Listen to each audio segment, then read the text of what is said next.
Hello and welcome to another episode of Will's Got Worms. Today I'm going to be showing you kind of my breeder bin setup. I set these up about 2 weeks ago now. So I'm going to be taking them out of this cage.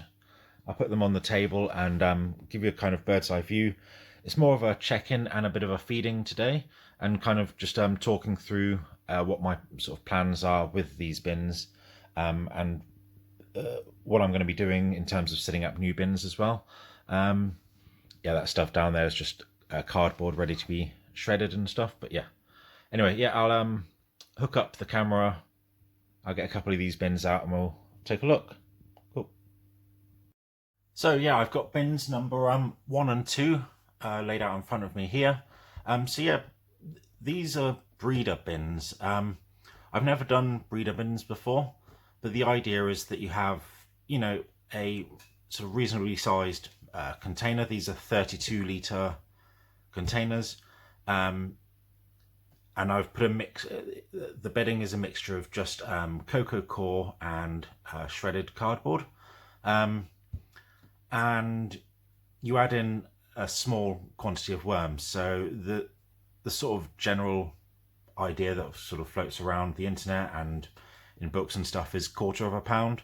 I put in 100 grams of worms into each 4 of these bins. 100 grams is 0.22 pounds, so just under £1/4 pound. And so yeah, what I'm doing with these is basically just the other kind of, like I said, I've never done the breeder bins before.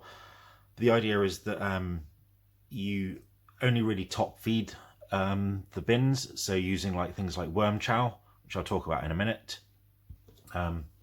This is my worm chow, and that encourages the worms to come up to the surface. They meet each other, but because there's a lot of space, they realize, and plenty of food, they realize that they can sort of breed a bit more, like breed a bit faster, to try and kind of expand their population. And these bins now are 2 weeks old, and apparently after about 3 weeks you should start seeing cocoons. I haven't seen any cocoons yet, but as I have been sort of lifting up this cardboard and the plastic bubble wrap, I have been seeing lots of pairs of worms mating, which is a good sign. So now I'm just like on the hunt for cocoons. Now, the other thing is I'm not really sure exactly what I'm going to be doing once I've got the cocoons, because I don't have, I'm not going to put the, yeah, I'm not really sure. I think for now I want to see some cocoons, and then I might just start treating these as normal composting bins, because I know that the worms are going to be happy and acclimatized. I know they're going to be growing their population. It'll take a long time to fill up the population, but I'll just be feeding sort of small amounts of real food as opposed to worm chow. But yeah, we'll see. I'm just playing it by ear at the moment. I've got 4 of these set up at the moment, and then in a couple of weeks I'm going to set up another 4, and I want to try and just test out different bedding, maybe different ideas, stuff like that, see which kind of yields the best results. But yeah, today I'm just going to try and keep this video a bit short. I'm going to take off the cardboard, take off the plastic, and you'll see that there's some worms kind of nice and healthy on the surface. Give them a little bit of a feeding and cover them up.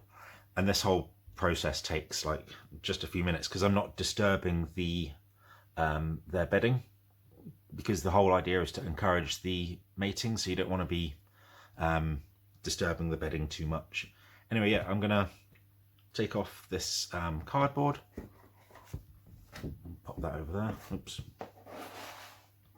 and then peel back some of this plastic, and then you'll see it's obviously not as many worms as the main one. See, look, mating, mating, mating, mating, which is a good sign. Still no eggs yet, as far as I can see. But yeah, I want to try and just do this as quick as possible. The worms don't like the light, so they're going to be a little bit freaked out because they're in the middle of doing what they're doing. So I've just been feeding them 1 tablespoon of worm chow 3 times a week. So that's Mondays, Wednesdays and Fridays. Today's Wednesday. So yeah, there you go. Do that like that. Pop the cover back on.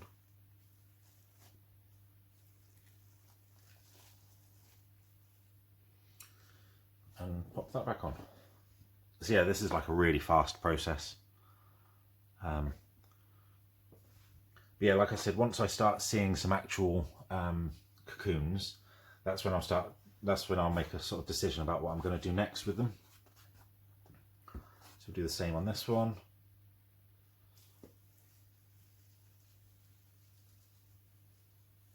There you go. And they're mating. So it's all working. When I did set these bins up originally, I did put in 100 grams of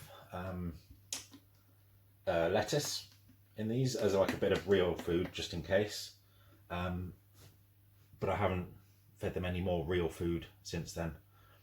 This worm chow is just a mixture of, at the moment, just a mixture of, what is it?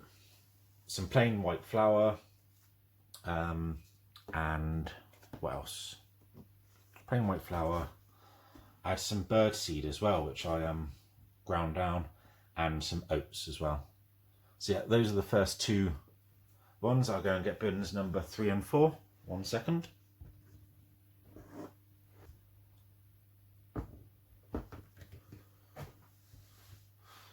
So yeah, here you go, is bins number 3 and 4. So let's do the same again.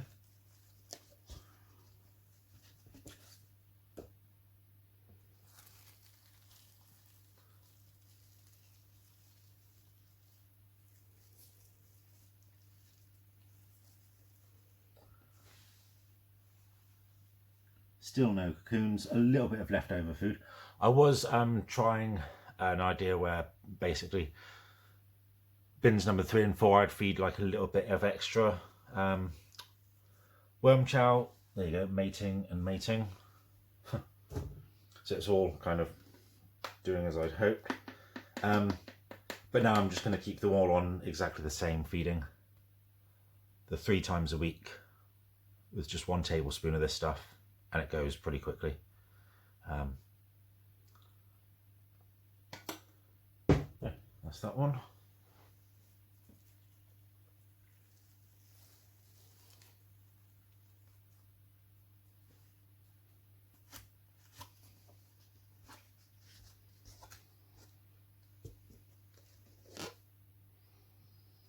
And this one, do the same.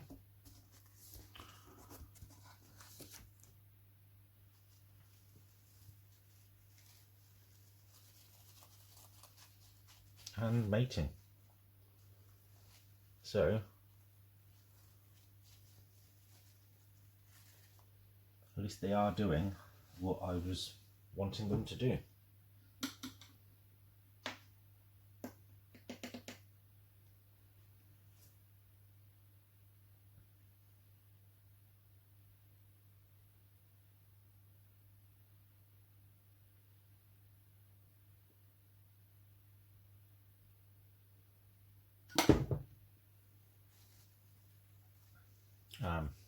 Yeah, there you go. Yeah, like I said, I try and make this process as quick as possible because I don't want to be disturbing the worms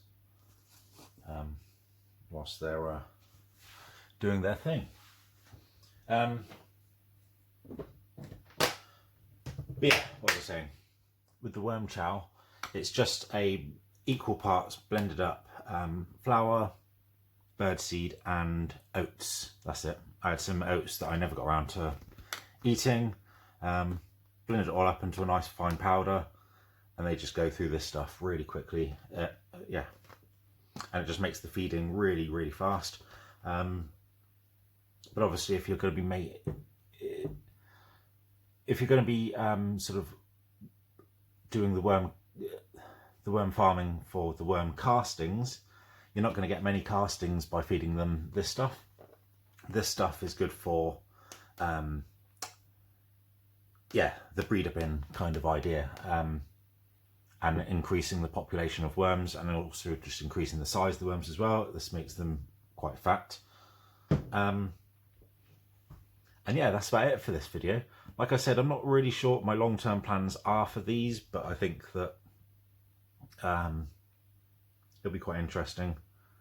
And I'm looking forward to setting up the next 4 bins, which is will be coming up soon, because I'm going to be harvesting the worms from, well, I'm going to be harvesting a load of castings from the mother bin, and also harvesting a load of worms from the mother bin to basically create 4 new bins in here. So I'll take 100 grams, or maybe even try 150 grams. I don't know, or just stick to 100, keep it simple. A lot less variables and stuff like that. Anyway, we'll see. Cheers for watching, and if you enjoyed this video, please give it a thumbs up. If you've got any comments at all, please just put them in the comments section. I'll try and reply as quick as possible. And if you want to watch some more videos of worms coming up in the future, then why not subscribe? Cheers, and I'll see you on the next one. Bye.